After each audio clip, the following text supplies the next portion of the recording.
One of Brooklyn's residential areas. A boy is running with his friend as two other boys are waiting for them with a gun near the containers. They head to a playground where some guys are playing basketball. The boys offer the youngest one to kill one of the gang members. He comes closer, aims the gun, and starts firing. Fortunately, no one is hurt. Everyone runs away, including the boys who came with him. The boy sees this, throws the gun away, and flees. The juvenile delinquent comes home as if nothing has happened, takes out a can of soda, watches some TV, and goes to his room to feed the pigeons that he keeps in a makeshift cage. In the near future, this boy is going to be detained multiple times for drinking in a public place, misdemeanor, fights, theft, and robbery, which will get him a sentence in a juvenile detention facility in New York. A few years later, two young coaches, Teddy and Kevin, ask an elderly colleague who has raised several boxing champions to try out a guy who they were introduced to recently. He has a criminal record and 40 arrests. The coach is shocked. After all, Al Capone himself was never arrested 40 times. But he still goes to see the guy who was disowned even by his own mother. The coach sees a strong 14-year-old with an incredibly powerful punch, but no technique or style. Kevin says the guy first came in thin and skinny. Being surprised, they ask the sparring coach what he's been feeding him. He says, cola and steroids, as usual. The elderly coach asks what the guy's name is. He answers, Mike. Cus D'Amato asks for his full name. Mike Tyson. The coach takes Mike to his house. The boy will live with him now. At home, Cus introduces Mike to Camille, the woman of the house. Of course, she's not very happy because this is yet another person to feed, but there's no way out.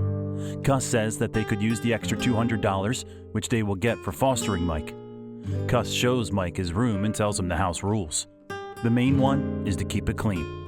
He finds an empty ice cream can and screams angrily, asking who has eaten his ice cream. Then he warns Mike to never eat his ice cream. Mike sticks to a sports routine, getting up at 4 a.m., jogging, and training. The coach helps him set his mind on winning by giving him motivating statements and telling various interesting stories. Videos with the greatest fighters, including Muhammad Ali, come in handy too. Young Mike enjoys watching and learning every move. His eyes are full of passion. Together with the coach, they analyze the fights of Rocky Marciano. Cus says that strength is not the only important thing, but also morale. Rocky never knew what defeat was. The concept of defeat just didn't fit in his brain. Cus spends all his time with Tyson and uses his wise and meaningful speeches to shape the boy's life goal, to become a champion. During the workouts, Mike hones his technique and style. Cus teaches him the right moves and that speed and tactics are important. He tells Mike not to stand still, to always be on the move, and to deceive the opponent with his maneuvers. Mike's daily life goes on in between training sessions. In the new family, he celebrates his birthday and eats the coach's ice cream, but is never caught red-handed. Mike learns that his mother has died. He goes to Brooklyn for the funeral. Back at the house, he approaches his pigeons to feed them. After a while, he decides to take them to the coach's house. The coach wants to support Mike, so explains that a professional athlete is a person who goes out to fight, regardless of how he feels. He gives him the pendant that Muhammad Ali once gave Cus. He wants Mike to take it with him to the Junior Olympics. Mike's eyes immediately light up. 1982, Colorado. Junior Olympics. This is Mike's first competition. He's very worried, nervous, and thinks that he cannot handle it. But thanks to Teddy Atlas's support, Mike deals with his emotions and goes out to fight. 8 seconds are enough for him to knock out the opponent. This is a win, Teddy informs Cus. Cus says in bewilderment, 8 rounds? But that's a junior team. They only have 3 rounds. Teddy replies, No, 8 seconds. Delighted, Cus asks what Mike did to the opponent. What did he do? Shoot the guy? Headhunters have gathered around Mike, ready to take the young prodigy under their wing. Cus tells Teddy not to let Mike talk to anyone and to bring him home at any cost.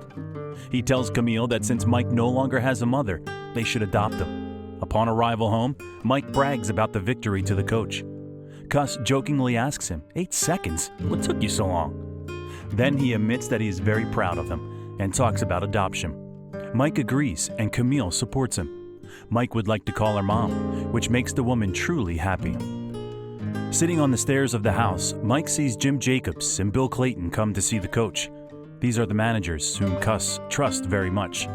Mike involuntarily overhears that they are talking about him. The coach prophesies him a heavyweight championship and a place in the Hall of Fame along with Rocky Marciano. Camille notices Mike and asks what he's doing there. The coach invites Mike to meet them. He calls them his friends who can keep Mike out of trouble in the scamming business of boxing. Mike is in the car with his friend Rory Holloway. They talk about the future championship. As they're driving, they see two girls on the street, and Mike decides to introduce himself, but the girls do not respond and run away. Mike enters the store, mistakenly thinking that they are hiding in a room there. The saleswoman calls the police. Mike gets furious and smashes one of the shop windows. His friend has to pull him out of the store by force.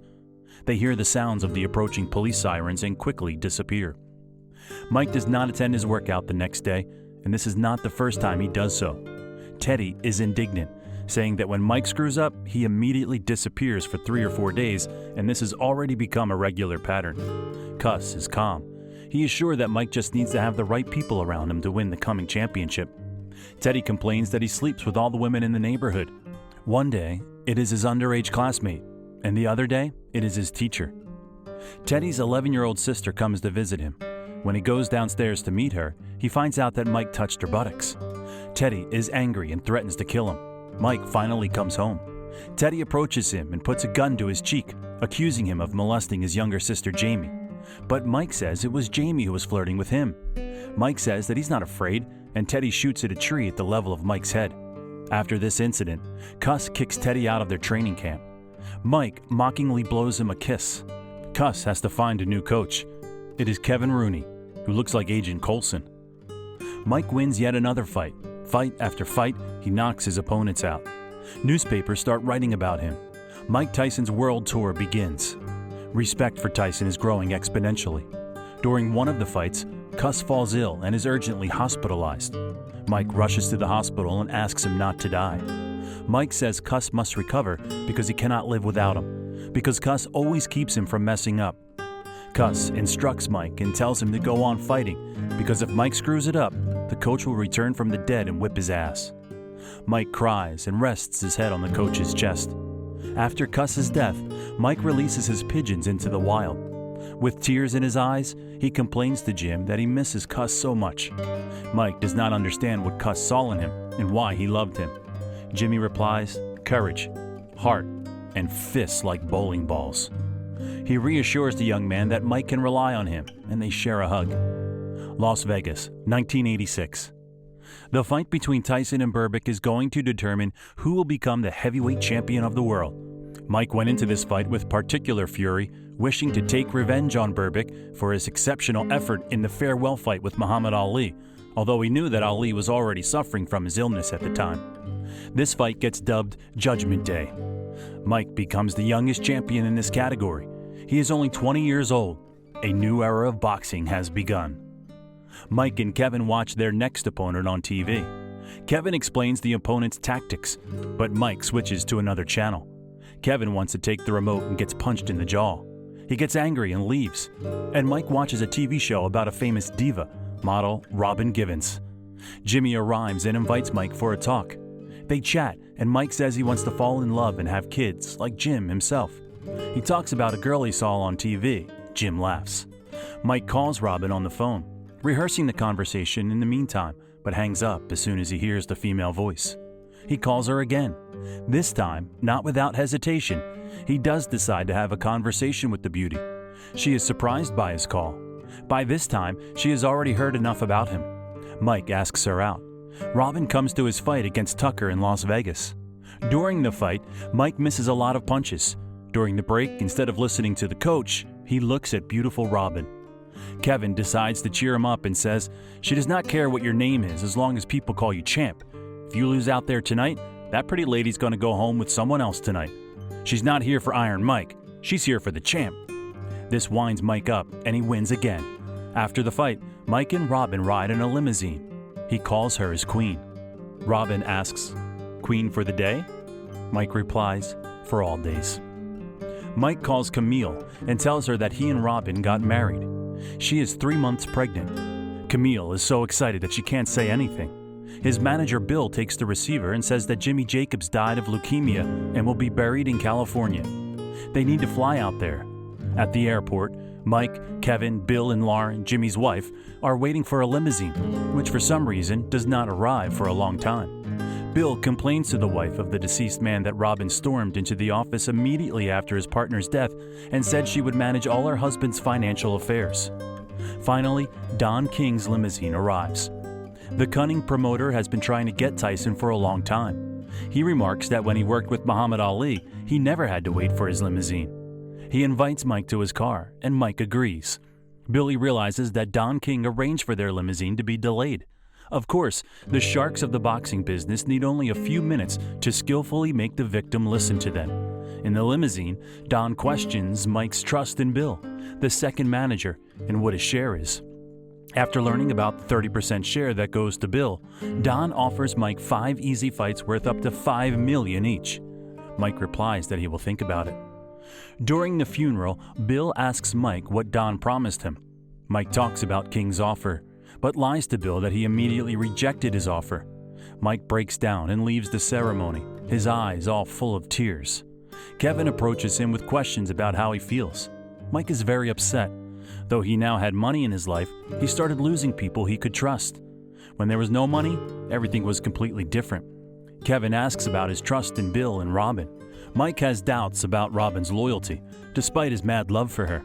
According to him, love and trust are different things. Next, there's a series of fights and performances by Mike. His wife is insisting on replacing Bill and managing Mike's finances. In addition to other problems, Bill is attacked by Don King, who states that Mike is like a black slave for his white master. Don King constantly manipulates the topic of slavery in the media, describing the relationship between Bill and Mike. Tyson himself begins to speculate on this topic, clearly imposed by King, saying phrases like the blacks should work only with the blacks. Arguments are initiated over Mike's contract, salary, and management commissions. Don King shows his double-faced nature by being nice to Robin, pushing her into a confrontation with Bill Clayton. At the same time, he calls Robin a ruthless snake that manipulates Mike by pretending to be pregnant, though she gets confused when it comes to the due date of her fictional pregnancy. Ultimately, after a series of manipulations, Don King becomes Tyson's manager. One evening, Mike arrives home and is told that Robin has had a miscarriage. Tyson is late for training. Kevin speaks out about him being late. Tyson glares at him. Obviously, Mike is depressed and cannot concentrate on the training. Kevin demands for him to get down to work. Mike does not want to continue and leaves the ring. Mike's friend tells Kevin about the miscarriage and says that Mike is having a hard time. Kevin declares that everyone around him is a spineless hypocrite, as no one has the courage to tell Tyson that Robin fooled him with her pregnancy. Tyson gets furious after hearing these words and begins to brutally beat his sparring partner.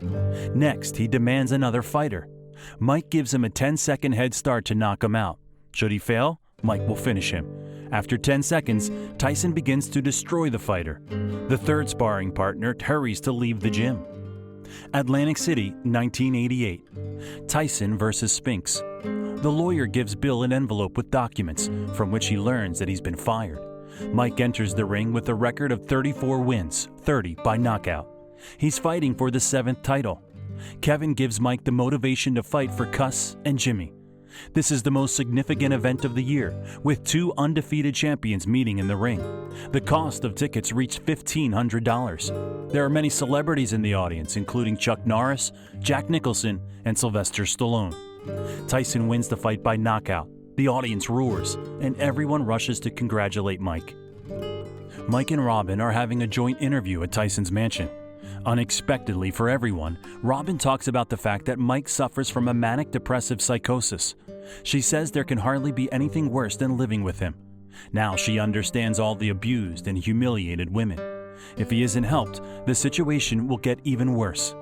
Watching this broadcast in the company of Mike's friend, Don King is completely shocked.